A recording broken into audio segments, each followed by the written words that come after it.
Question 1. L'augmentation du temps de réaction allonge la distance de freinage. A. Oui. B. Non. La distance d'arrêt. C. Oui. D. Non.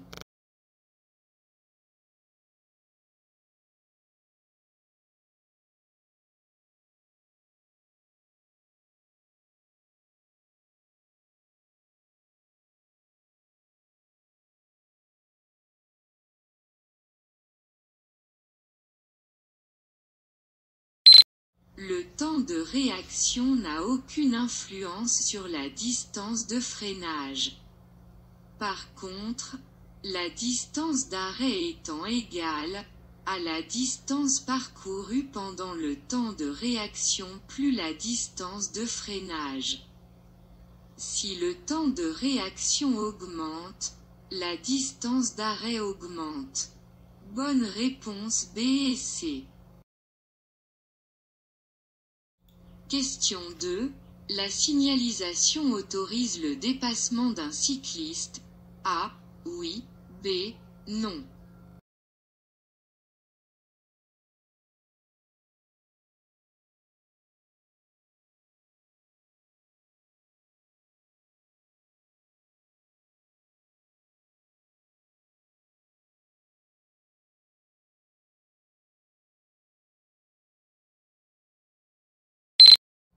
La signalisation est constituée d'une ligne de dissuasion. Celle-ci autorise uniquement le dépassement des véhicules à progression lente. Les cyclistes font partie de cette catégorie de véhicules. Je suis donc autorisé à dépasser ce cycliste. Bonne réponse A. Question 3. Après les panneaux, je pourrais rouler à A. 20 km/h, B. 30 km/h, C. 70 km/h, D. 90 km/h.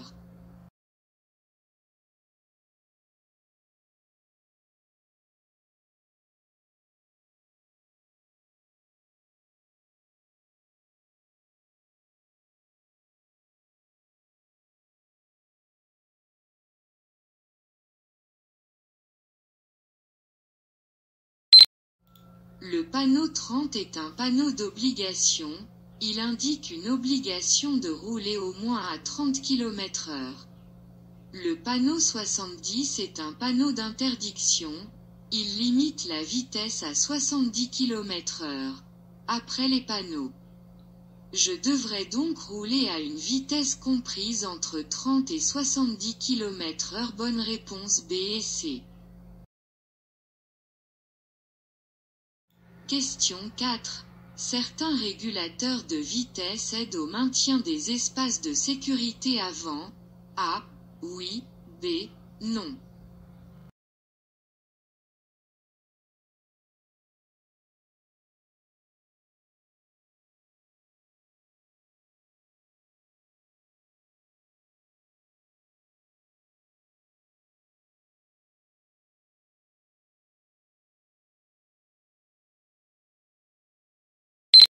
Si mon régulateur est équipé de cette fonctionnalité, aide au maintien des distances de sécurité, en le réglant à 90 km/h.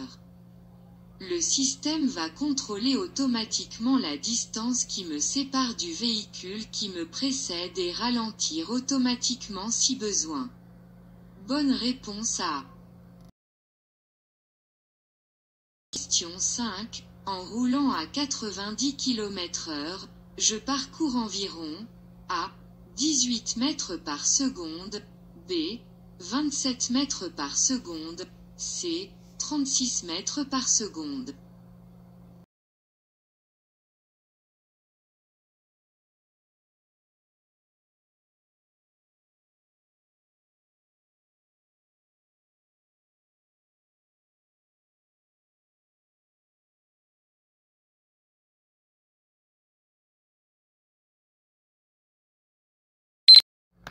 Pour calculer approximativement la distance parcourue par seconde, On multiplie le nombre de la dizaine de la vitesse par 3, ainsi à 90 km/h on estime à 9 par 3, soit 27 mètres parcourus par seconde. Bonne réponse B. Question 6. Le triangle de présignalisation doit être placé A. À 10 mètres environ, B. À 30 mètres environ.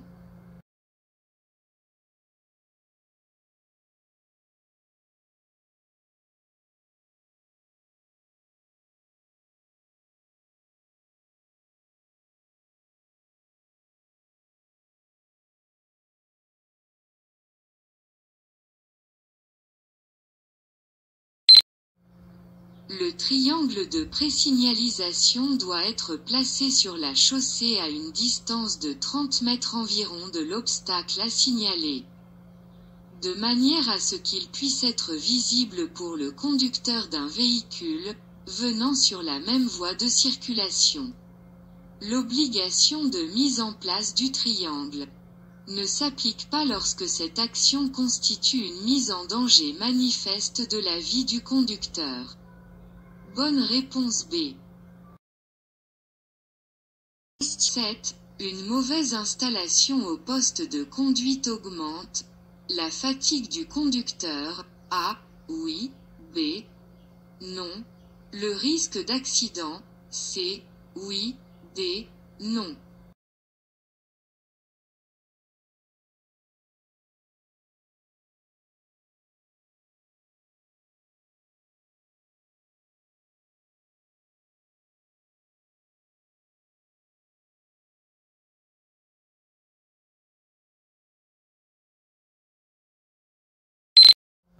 Une bonne installation au poste de conduite est primordiale pour assurer ma sécurité et celle des autres. Si je suis mal installé, je devrais faire des efforts supplémentaires pour atteindre les commandes et manœuvrer correctement mon véhicule. Cela aura pour effet d'augmenter ma fatigue. Mon attention sera davantage focalisée sur l'intérieur du véhicule que sur l'extérieur. Le risque d'accident sera donc plus important. Bonne réponse à C. Question 8. Une surconsommation de carburant peut être causée par A. Un filtre à air encrassé, B. Des pneus surgonflés, C. Des pneus sous-gonflés.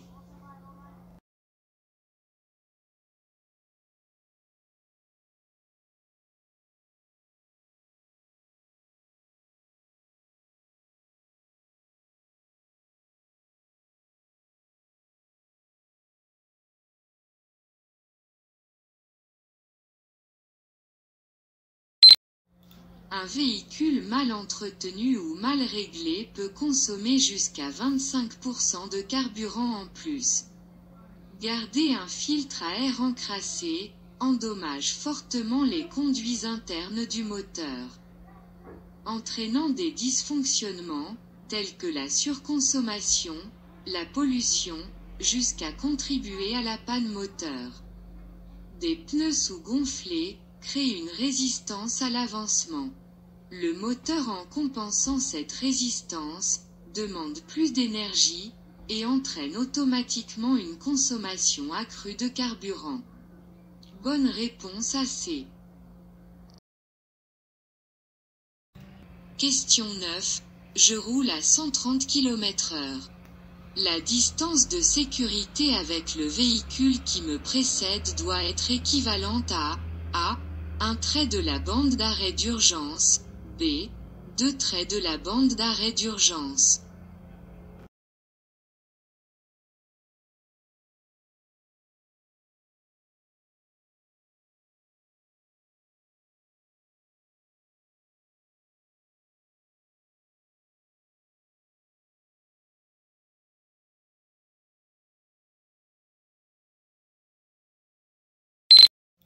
Pour un maximum de sécurité, je dois laisser un intervalle de 2 secondes entre mon véhicule et celui qui me précède.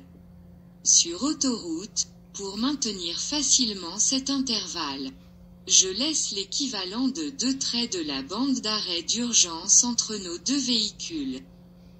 Cette distance est égale à la distance parcourue en 2 secondes par un véhicule roulant à la vitesse maximale autorisée sur autoroute, soit 130 km/h. Bonne réponse B. Question 10. Je suis bien placé pour prendre l'autoroute. A. Oui. B. Non.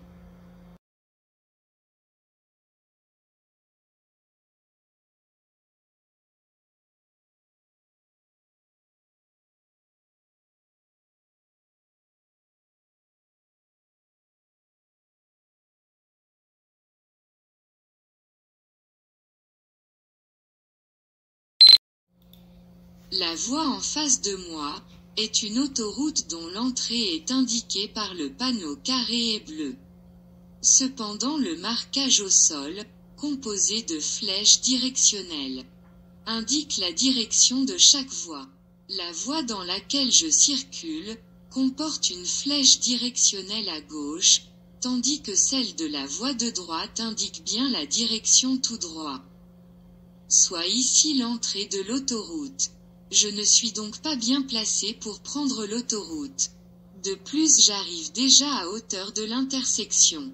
Il est trop tard pour changer de voie.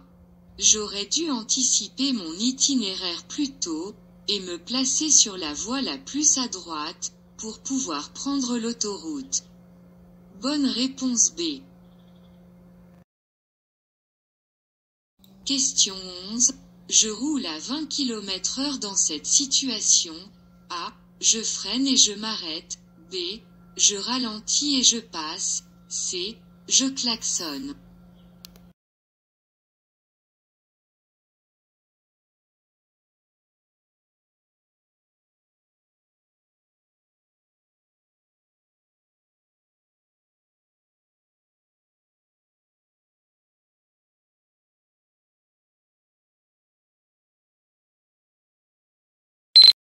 J'arrive à hauteur d'un passage réservé aux piétons.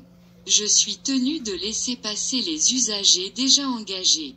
Dans cette situation, je dois donc freiner et m'arrêter pour laisser passer les piétons. Bonne réponse A. Question 12. Ce voyant concerne l'usure des plaquettes de frein. A. Oui. B. Non.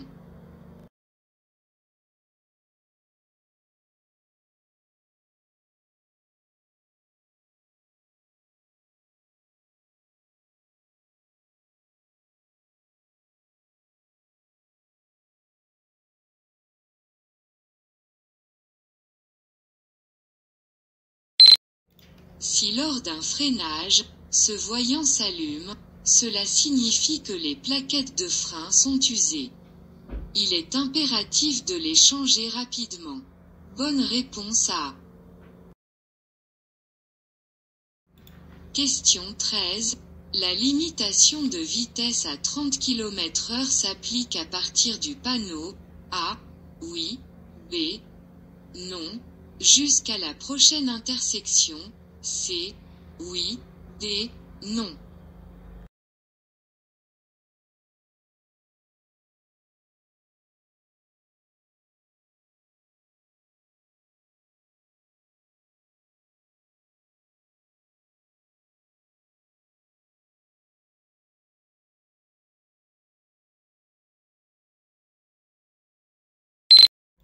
Le panneau indique une entrée de zone dans laquelle la vitesse est limitée à 30 km/h. L'application de cette limitation de vitesse commence à hauteur du panneau, se poursuit dans toutes les rues à proximité et se termine avec le panneau de fin de zone à 30 km/h. Bonne réponse A et D. Question 14. Pour protéger les lieux d'un accident d'un risque d'incendie, je peux recouvrir de terre les produits inflammables répandus sur le sol. A. Oui. B. Non. Empêcher les personnes de fumer, C. Oui, D. Non.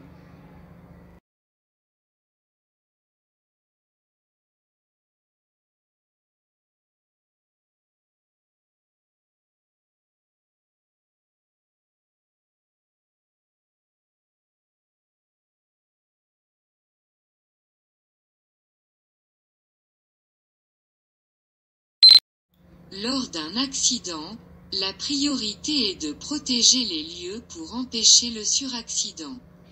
En fonction des circonstances, il s'agit notamment d'éviter l'incendie. Pour cela, si je constate que des produits inflammables se sont répandus sur le sol, je les couvre de terre ou de sable et surtout j'empêche quiconque de fumer à proximité. Cela peut paraître évident mais dans ces situations, le stress peut conduire les personnes présentes à commettre des erreurs. Il est donc important de garder son sang-froid pour donner les bonnes consignes et garantir les bons gestes. Bonne réponse A et C. Question 15. Circuler sur une chaussée mouillée allonge A. Mon temps de réaction. B. La distance parcourue pendant le temps de réaction. C. La distance de freinage. D. La distance d'arrêt.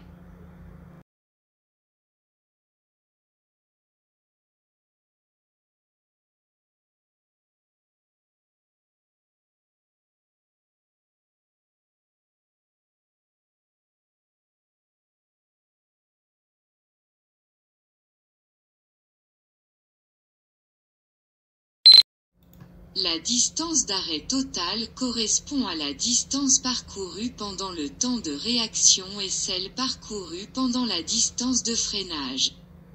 Le temps de réaction est le temps qui s'écoule entre la perception du danger et l'action sur les commandes.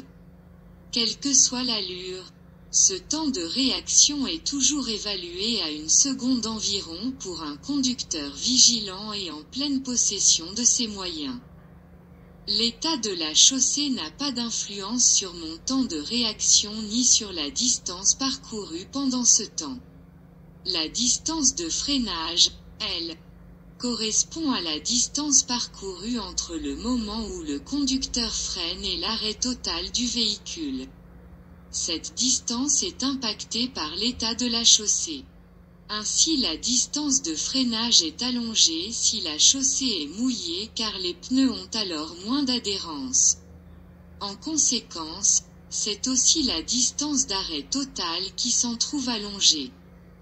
On estime que sur la chaussée mouillée, la distance d'arrêt totale est allongée de moitié.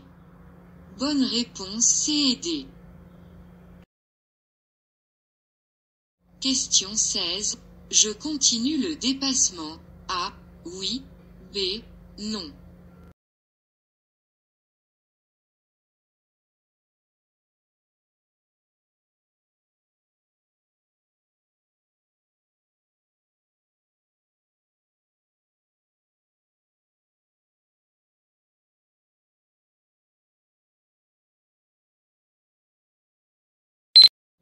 Le panneau indique une réduction de voie à 200 mètres.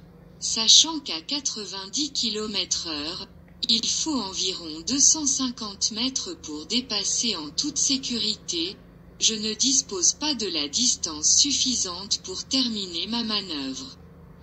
Je renonce au dépassement et je me rabats derrière le véhicule gris. Bonne réponse B. Question 17. Un enfant peut s'installer à l'avant du véhicule à partir de A. 6 ans, B. 8 ans, C. 10 ans, D. 12 ans.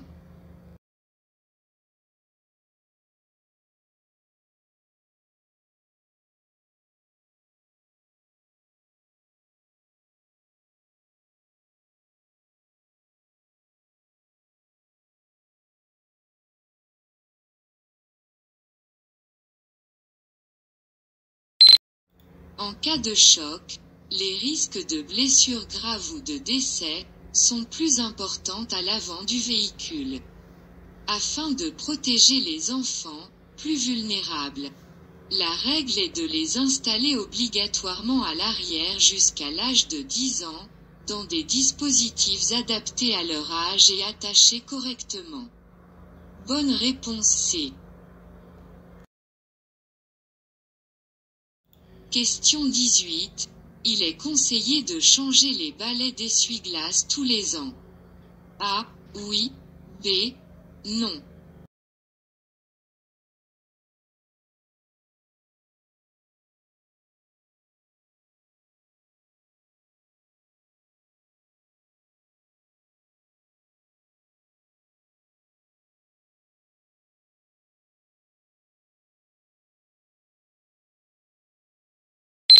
La sécurité sur la route est conditionnée par une bonne visibilité quelles que soient les conditions météorologiques.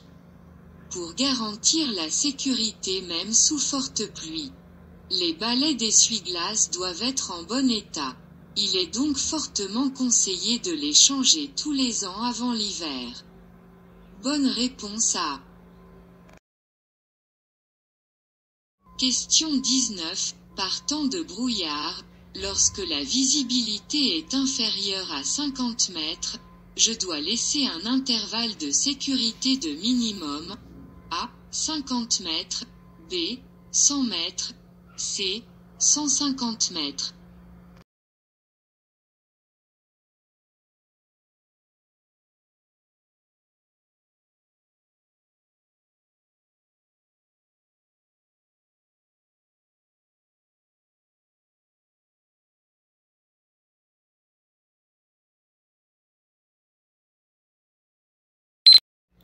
L'intervalle de sécurité correspond à la distance minimale que je dois laisser entre mon véhicule et celui qui me précède, pour me permettre de réagir en cas de danger.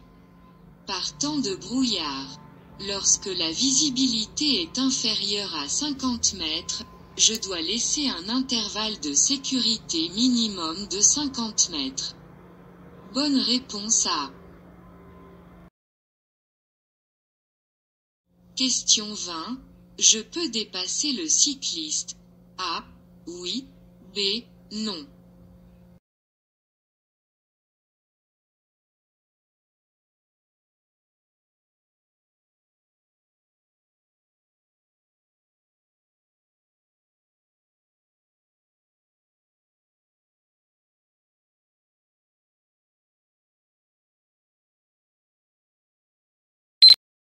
Je roule sur une chaussée à double sens de circulation.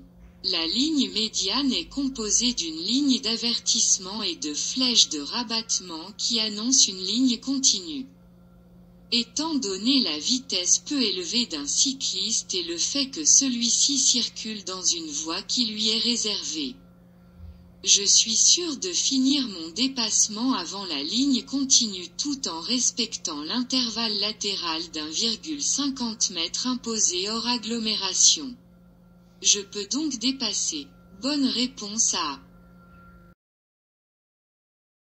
Question 21. Le facteur humain apparaît dans 90% des accidents de la route. A. Oui. B. Non.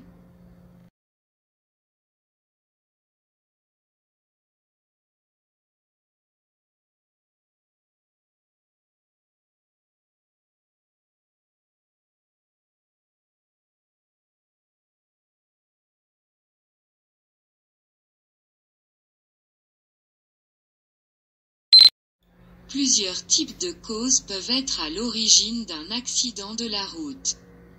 Dans une moindre mesure, le facteur environnement tel que la présence d'obstacles sur la chaussée, ou le facteur véhicule. Comme par exemple, des freins défectueux peuvent engendrer un accident. Dans 90% des cas, c'est le comportement humain. Comme par exemple la prise d'alcool ou la vitesse qui est à l'origine de l'accident. Bonne réponse A. Question 22. Je peux dépasser ce cycliste. A. Oui. B. Non.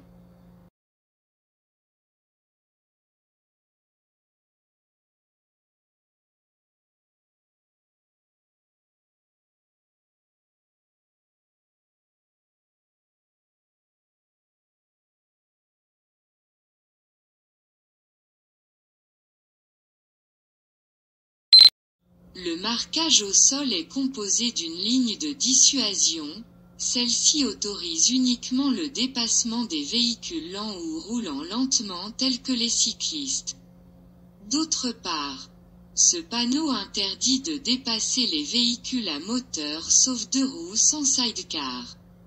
En conséquence, la signalisation, qu'elle soit horizontale ou verticale, n'interdit pas de dépasser ce cycliste.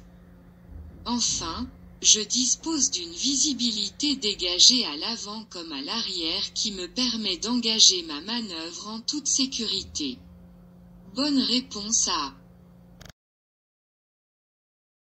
Question 23. Pour dépasser ces cyclistes, l'intervalle latéral minimum doit être égal à A. 0,50 m, B. 1 m, C. 1,50 m.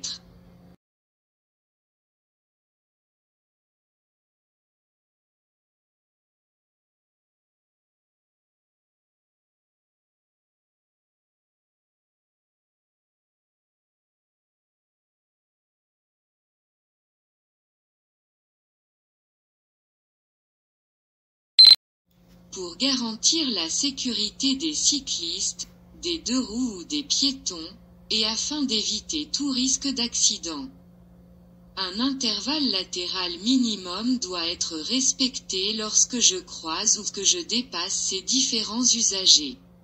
Ici, les cyclistes circulent hors agglomération. Pour les dépasser, la distance latérale de sécurité doit être au minimum égale à 1,50 m. Bonne réponse C. Question 24. Je dois céder le passage à la voiture bleue. A. Oui. B. Non.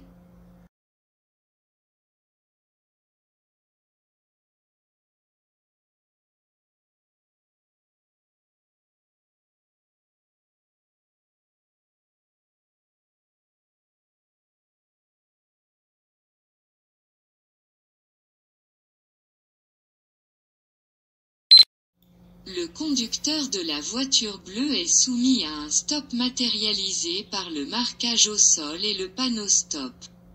Il doit marquer l'arrêt et céder le passage aux véhicules venant de droite et de gauche. Je ne dois pas lui céder le passage. Je passe. Bonne réponse B. Question 25. Chez les piétons, la classe d'âge la plus touchée par les accidents mortels est A. Les 0 à 14 ans, B. Les 15 à 24 ans, C. Les 25 à 64 ans, D. Les 65 ans et plus.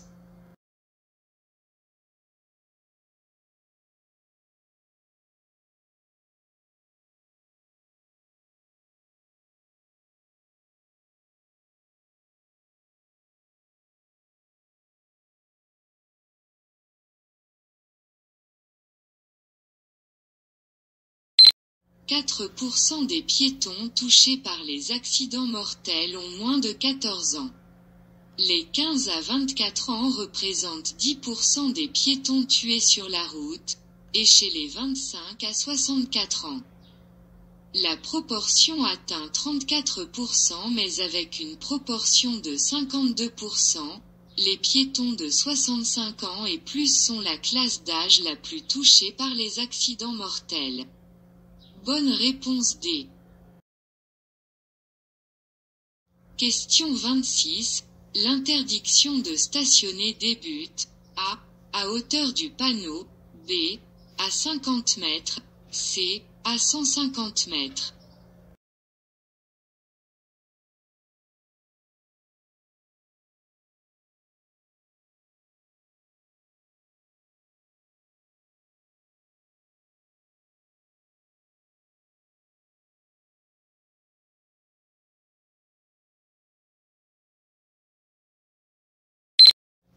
Ce panneau indique une interdiction de stationner. L'interdiction de stationner prend effet à hauteur du panneau et s'achève à la prochaine intersection. Bonne réponse A. Question 27. Après ce panneau, seuls les véhicules possédant une vignette critère peuvent circuler. A. Oui. B. Non.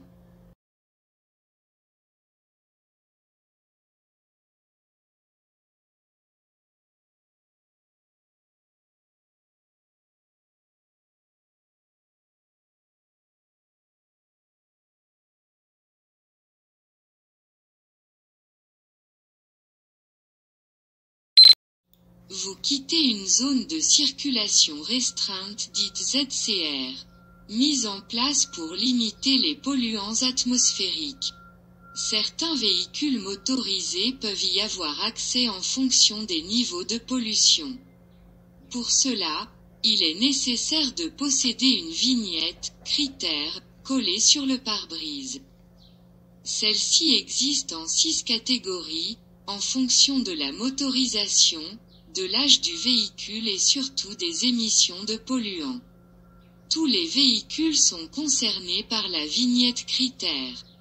Du 2 roues au poids lourd. En quittant une ZCR, les restrictions sont levées et tous les véhicules peuvent y circuler. Bonne réponse B. Question 28. La ceinture de cette conductrice est bouclée correctement. A. Oui. B. Non.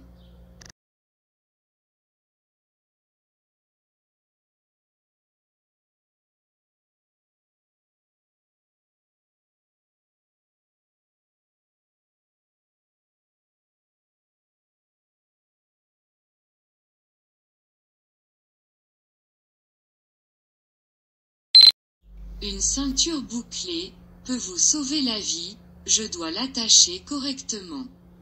Ici, la ceinture est vrillée. Attachée de la sorte, en cas de choc, je serai moins retenu. Et cela peut même occasionner des blessures. Pour une efficacité optimale, la ceinture ne doit pas être vrillée. Je place bien la sangle abdominale sur les os du bassin. Je la règle également au niveau du cou, pour qu'elle ne me blesse. Bonne réponse B. Question 29. Pour amplifier le freinage, l'ABS peut être complété par A. Oui. B. Non. Ce système réduit les distances de freinage. C. Oui. D. Non.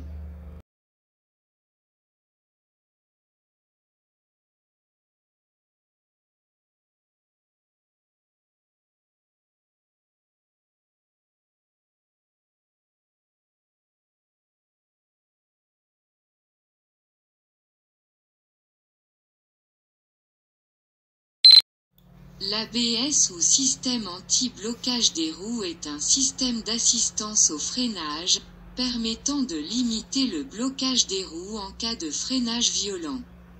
L'AFU ou aide au freinage d'urgence augmente la pression du conducteur sur la pédale de frein et facilite donc le freinage immédiat à pleine puissance.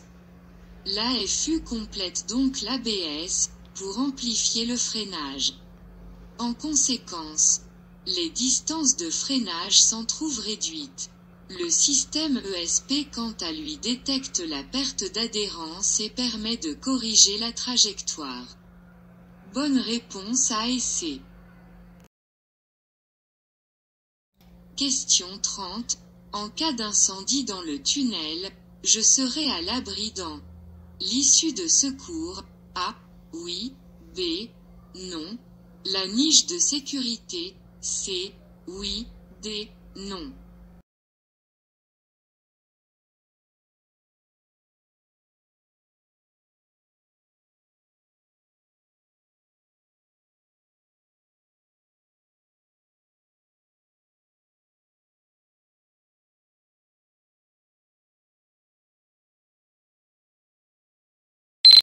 Ici j'ai le choix entre une niche de sécurité dans laquelle je vais trouver une borne d'appel d'urgence et un extincteur, et une issue de secours indiquée par le panneau vert. En cas d'incendie dans le tunnel, je ne serai pas à l'abri dans la niche de sécurité. En effet, Seule l'issue de secours me protège des fumées et de la chaleur. Certaines issues peuvent parfois permettre de rejoindre l'extérieur. On y trouve également des bornes d'appel d'urgence. Bonne réponse à aider. Question 31. À l'approche de cette intersection, je m'apprête à céder le passage à droite. A. Oui. B. Non. À gauche. C. Oui. D. Non.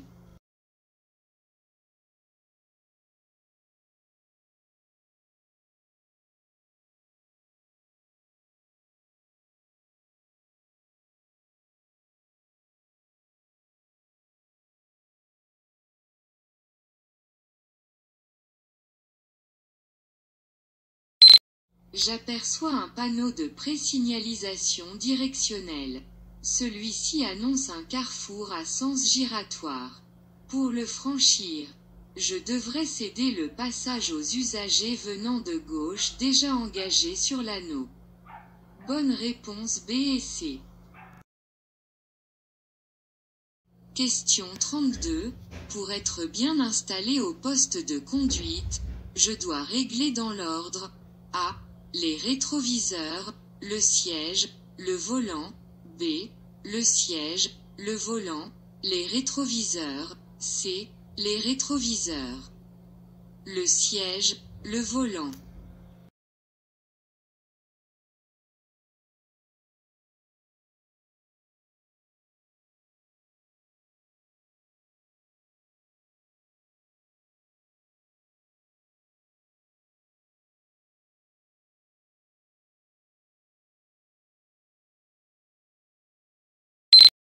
Une mauvaise installation au poste de conduite peut entraîner un manque de précision dans la manipulation des commandes, une mauvaise visibilité ainsi qu'une augmentation de la fatigue. Il est donc primordial de prendre le temps de s'installer correctement. Pour cela, il convient de régler d'abord le siège puis le volant et ensuite les rétroviseurs intérieurs et extérieurs. Enfin, je n'oublie pas de boucler ma ceinture avant de démarrer. Bonne réponse B. Question 33. La distance avec le véhicule qui me précède est suffisante. A. Oui. B. Non.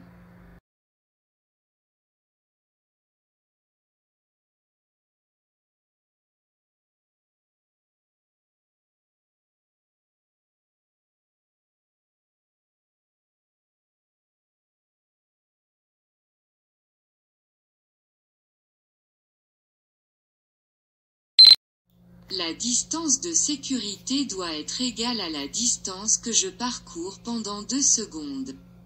En effet, cette distance me permet de réagir en cas de danger et d'éviter l'accident. Sur autoroute, maintenir l'équivalent de 2 traits de la bande d'arrêt d'urgence permet de conserver une distance de sécurité satisfaisante entre les véhicules roulant au maximum à 130 km/h. Ici, la distance avec le véhicule qui me précède est donc suffisante. Bonne réponse A. Question 34. En cas de contrôle de police, je dois obligatoirement présenter l'attestation d'assurance de mon véhicule. A. Oui. B. Non.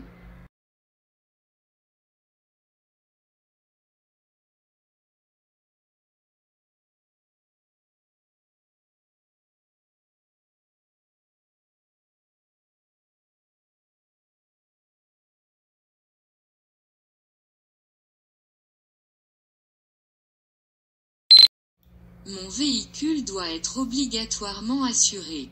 Le non-respect de l'obligation d'assurance constitue un délit. Pour garantir le respect de cette obligation, je dois apposer le certificat d'assurance sur le pare-brise et présenter l'attestation d'assurance du véhicule aux forces de l'ordre, en cas de contrôle. Bonne réponse A.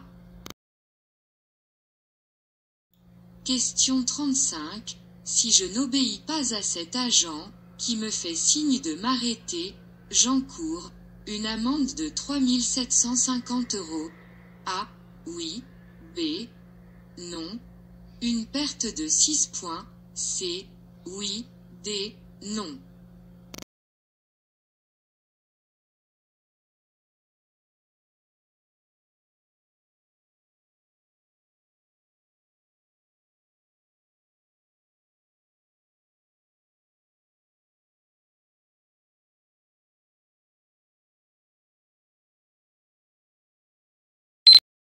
Si je ne m'arrête pas, il s'agit d'un refus d'obtempérer. L'amende maximale est de 3 750 € et je risque un retrait de 6 points sur mon permis de conduire. J'encours même une peine d'emprisonnement de 3 mois.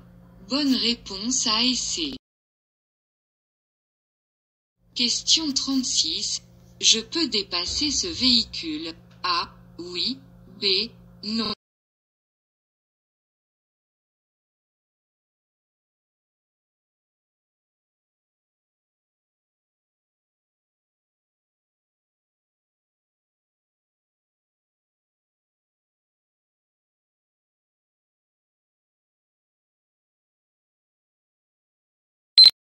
L'axe médian est une ligne blanche continue.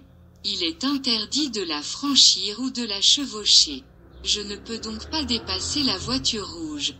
J'attends pour cela que la signalisation m'y autorise et que les conditions de sécurité soient respectées. Bonne réponse B. Question 37. Des pneus sous-gonflés entraînent A. Une surconsommation de carburant. B. Une meilleure tenue de route. C. Une usure prématurée. D. Un risque d'éclatement.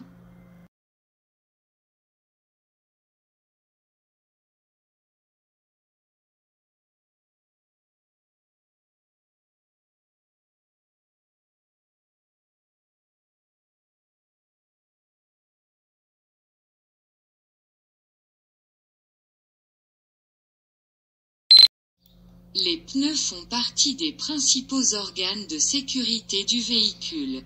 Des pneus sous-gonflés entraînent une surconsommation de carburant ainsi qu'une usure prématurée voire un risque d'éclatement. Pour cette raison, la pression des pneus doit être contrôlée régulièrement. Bonne réponse A, C et D. Question 38. Les lumières bleues annoncent un refuge. A. Oui. B. Non.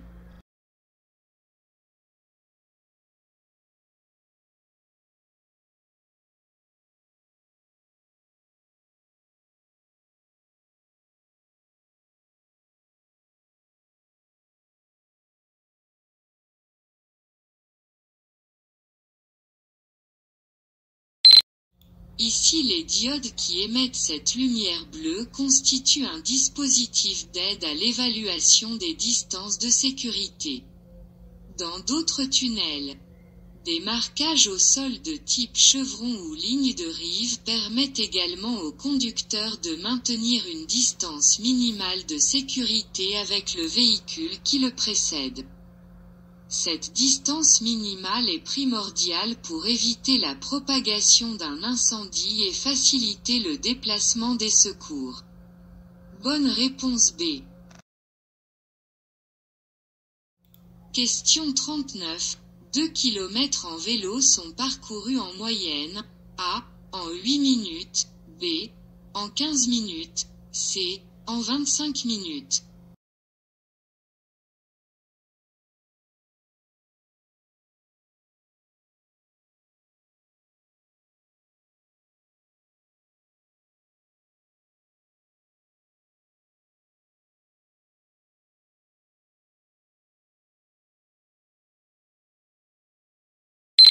En moyenne, la moitié des déplacements urbains font moins de 3 km. Plus le trajet est court, et plus il est néfaste pour l'environnement. Le vélo est un moyen rapide pour se déplacer sur des distances courtes. C'est un mode de transport qui présente bien des avantages. Il est bon pour la santé et ne crée pas de pollution. En vélo, la vitesse moyenne est de 15 km/h. Pour parcourir 2 km, il faut environ 8 minutes. Bonne réponse A. Question 40. L'humidité peut entraîner une perte d'efficacité du système de freinage. A. Oui. B. Non.